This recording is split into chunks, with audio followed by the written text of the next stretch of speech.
بعد میں، تو نماز بعد میں عشق مصطفیٰ پہلے، نماز بعد میں ادب مصطفیٰ پہلے، نماز بعد میں غلامی مصطفیٰ پہلے، علی رسول کا در پہلے، خدا کا در بعد میں۔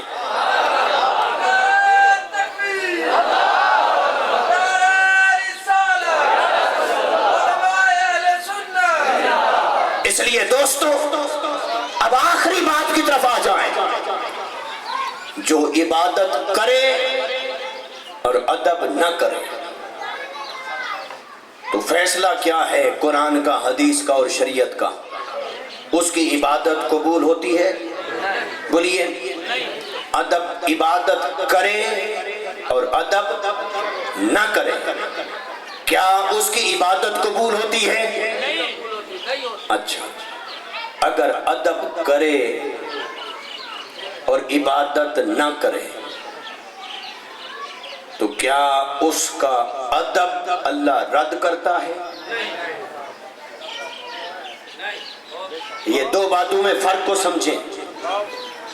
دو آدمی ہیں، یہاں کھڑا کریں، دو آدمی، ایک آدمی وہ عبادت کرتا ہے لیکن ادب نہیں کرتا، نماز پڑھتا ہے لیکن مصطفیٰ کے ادب سے خالی، روزہ رکھتا ہے، حج کرتا ہے، تبلیغ اور جہاد کرتا ہے لیکن ادب مصطفیٰ سے خالی، رکوع بھی ہے، سجدہ بھی ہے، ادب مصطفیٰ سے خالی۔ قرآن کیا کہتا ہے؟ ان تحبط اعمالکم وانتم لا تشعرون، فرمایا اس کی عبادت اور کوئی عمل قبول، بولیے قبول نہیں۔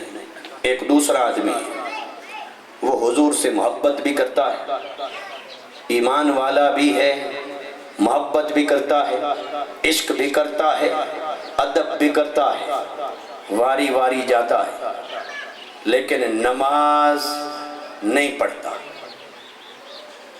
اب الحمد سے والناس تک قرآن کھول کے دنیا کا کوئی شخص چیلنج ہے مجھے فتویٰ لا کے دے کہ جو بے عمل ہو اس کا عشق اور ادب اللہ قبول نہیں کرتا۔ ہر مفتی بتائے گا، چاہے اس مسلک کا ہے چاہے اس مسلک کا ہے، ادب کرنے والے کا ادب قبول، محبت کرنے والے کی محبت قبول۔ تو پتہ چلا عبادت کے قبول ہونے کے لیے ادب ضروری ہے، لیکن ادب کے قبول ہونے کے لیے عمل کی شرط نہیں ہے۔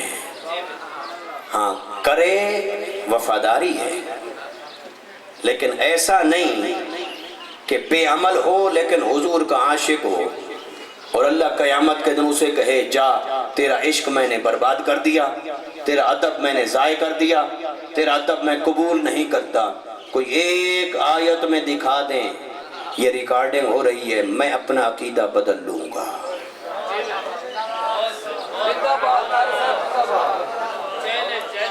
ابو لہب نہ مومن نہ مسلمان نہ حضور کا خیر خواہ بلکہ دشمن، ساری زندگی دشمنی اور عداوت کی، لیکن مصطفیٰ کریم صلی اللہ علیہ وسلم کا جب میلاد ہوا، سویبہ یا صوبیہ لونڈی کا نام تھا، عراق دونوں طرف پڑا گیا۔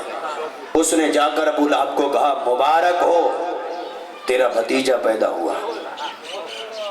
تو اس نے جیسے مبارک کہا، ابو لہب نے انگلی کا اشارہ کر کے کہا جا اس خوشی میں میں تجھے آزاد کرتا ہوں۔ نبی سمجھ کر میلاد نہیں منایا، رسول سمجھ کر نہیں، بھتیجا سمجھ کر میلاد کی خوشی میں خرچ کیا، غلام کو آزاد کیا۔ ساری زندگی پھر دشمنی کرتا رہا، عداوت کرتا رہا، مر گیا۔ حضرت عباس نے دیکھا خواب میں، اس کے مر جانے کے بعد کہا سنا کیا حال ہے تیرا؟ اس نے کہا بہت برے حال میں ہوں، محمد صلی اللہ علیہ وسلم کی دشمنی کر کے میں گھاٹے میں رہا، خسارے میں رہا، عذاب میں مبتلا ہوں، لیکن جب سوموار کی رات آتی ہے، پیر کی رات آتی ہے،